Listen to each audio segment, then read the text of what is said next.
Rahul Mishra, a student of B.Tech Biotechnology in a top university in Bengaluru, has reached out and he wants to know how can he get internships in India as well as abroad. And this question keeps repeatedly being asked on our YouTube channel. So today, let's begin by talking about how you can get internships in India as well as abroad easily, faster. Now, truth be told, it is very simple, but there is a formula, okay? But before we get into the formula, let us also try to understand and solve another question, and that is, if nobody is ready to give a job to the fresher, how would a fresher gain experience? Answer is internships. Yes, you heard me right. Internships are the best way to gain experience as a fresher. But it is not that you should apply for internship only when you have passed out. You can start applying for internship right after finishing your first year in your bachelor's or master's. Now, having said that, there are so many internships happening throughout the globe, throughout India, throughout any other country.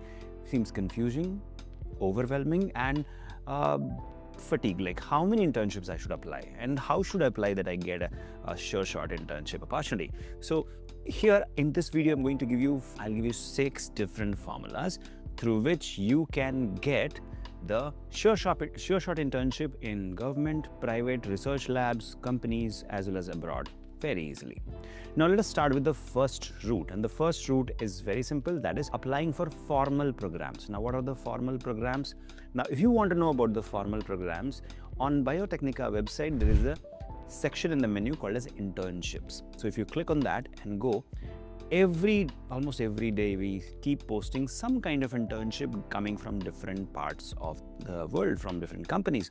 And if you go to Biotechnology Global's website, you'll find global internships. So now what you have to do, these are structured, funded, and prestige stamped internship. Now, what is prestige stamped? Means if you get an internship under this, everybody will be like, wow, this is great. This is something you must be talented to get this, right? That kind of prestige you get, the reputation you build. So what are those? In India, you have IISc, NASI summer internship. It's called Summer Research Fellowship. It is, applications are open in between September and October. Then we have IISc Summer Fellowship, and this happens somewhere in June and July. And next will be CSIR Lab Summer Internship, DBT-funded internships, NCBS TIFR Visiting Studentships, CSIR Lab Summer Internships, and Mitacs Globalink Canada internship opportunity. Now, this was recently, I think yesterday, posted on Biotechnology Global. Even that is something where you can apply for internship in Canada. Then there is DAAD WISE scholarship for applying in Germany. It comes in October, November every year. Then we have Kurana program for USA. Then we have the Charpak lab in France, which opens the internship often. Then EPFL Excellence internship is there. ETH Student Summer Research internship is there. Then apart from that, Amgen's Scholarship program is there. Tokyo and Europe internships are there. NUS and NTU Singapore scholarship and internship programs are there. Now, if 100 people apply, 5% to 20% people get selected in this internship. So the acceptance rate is higher than regular internships, but because a lot of applications come, so you have to prepare. Now, how do you prepare? Probably I can cover in the next video, but let me know in the comment section if you want me to address that. So this is the first route. It's a formal route.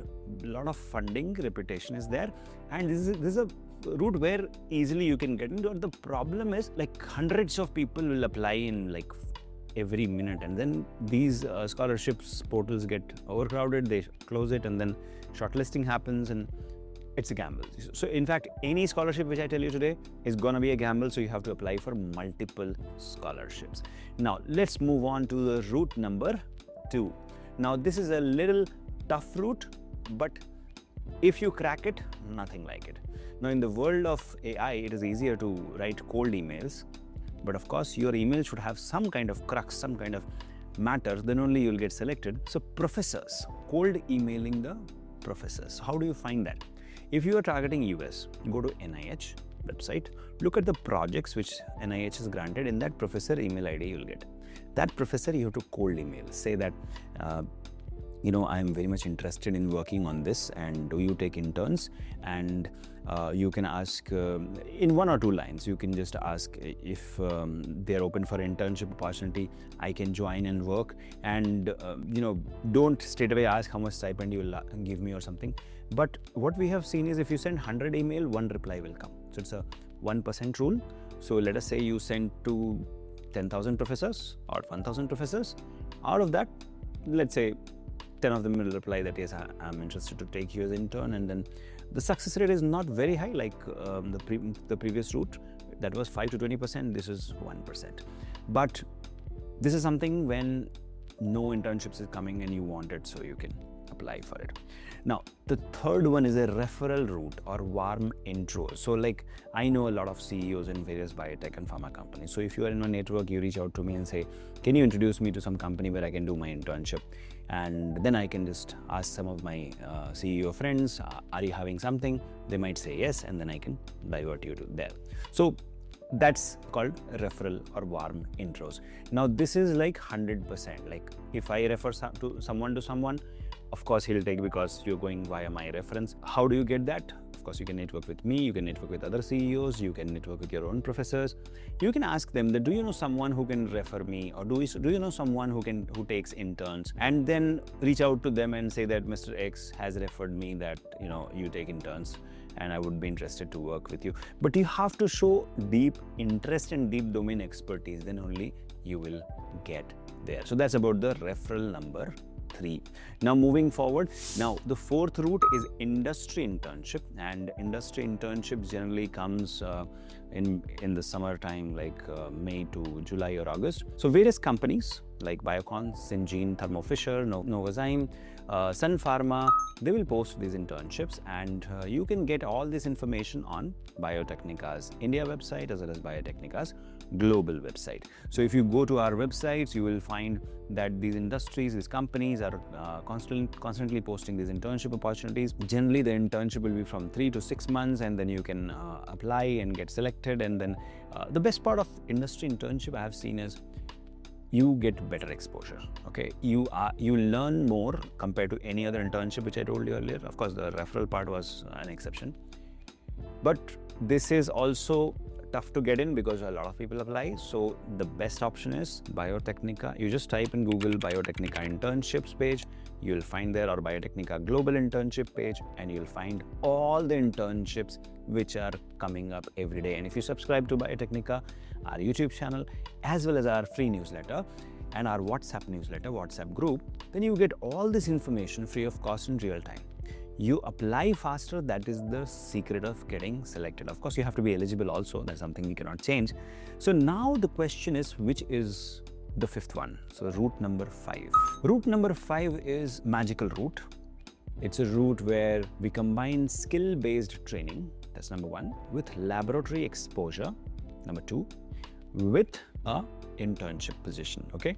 Now this route is excellent because here you're getting the hands-on training, then once you are eligible, then only, so they make you eligible first and then they give you in the internship. So generally, I'll give you examples. So for all the previous ones, if you directly apply and you don't have any hands-on experience, they'll reject you. But for this route number 5, the only catch is you might have to pay, okay, to do the internship. But first you do the skill-based training, and then you get the lab exposure, then you do the internship. So what happens now is you are better than all others because you got the hands-on training, you got the exposure, and then you do the internship, and you have a better opportunity compared to others. Now, Biotechnika runs this kind of internship right now. It's a legitimate way of doing an internship clubbed with a hands-on training experience, and this takes 1 to 3 months of training, and then an interview is taken. In the interview, the selection happens, and then in partnership with Biotechnika, various other companies will conduct this internship. Now, one of the best ways would be the route number 5. Now, what is route number 6? That's a question to be asked. Route number 6 would be something where you reach out to some of the government-based but private-public partnership. That is something which I have seen now. Recently, we have the Pradhan Mantri Internship Yojana. That is something where you can apply. So the companies are being paid to absorb you as an intern, and the government is paying you a stipend. So both sides are winning.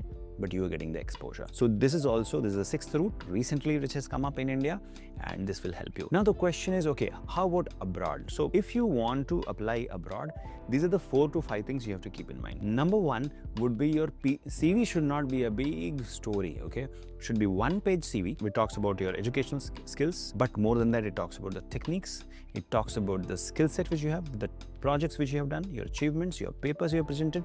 It should be clean. It should be, and in the era of AI, you can do that. You can compress everything in 1 page and it should look beautiful. The second one would be when you apply abroad, in fact in India also. So they will ask you, why this lab? Why you want to work with me, right? You have to be ready with this question. You just give them a vague answer, they'll reject you. So you need to be specific. You need to know about their lab, their history, the research which they are doing, and how you fit in. So when you do that, you get a chance to get internship there very, very fast. Now, apart from that, if you're targeting abroad, then you have to be present and active on Google Scholar. That means you have to publish a paper. Your impact factor, that matters. Of course, you have to highlight that on your LinkedIn and then approach the professor via LinkedIn. So, professors will check your LinkedIn, they'll check your Google Scholar, they'll see what kind of project posters you have presented, what kind of conferences you have attended.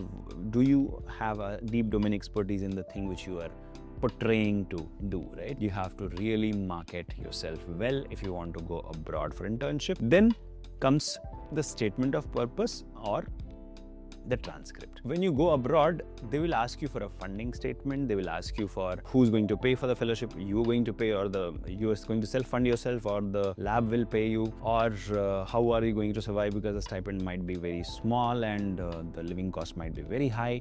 So, you have to segregate 3 to 5 lakhs if you're going to Europe or US. I mean, US will be even more.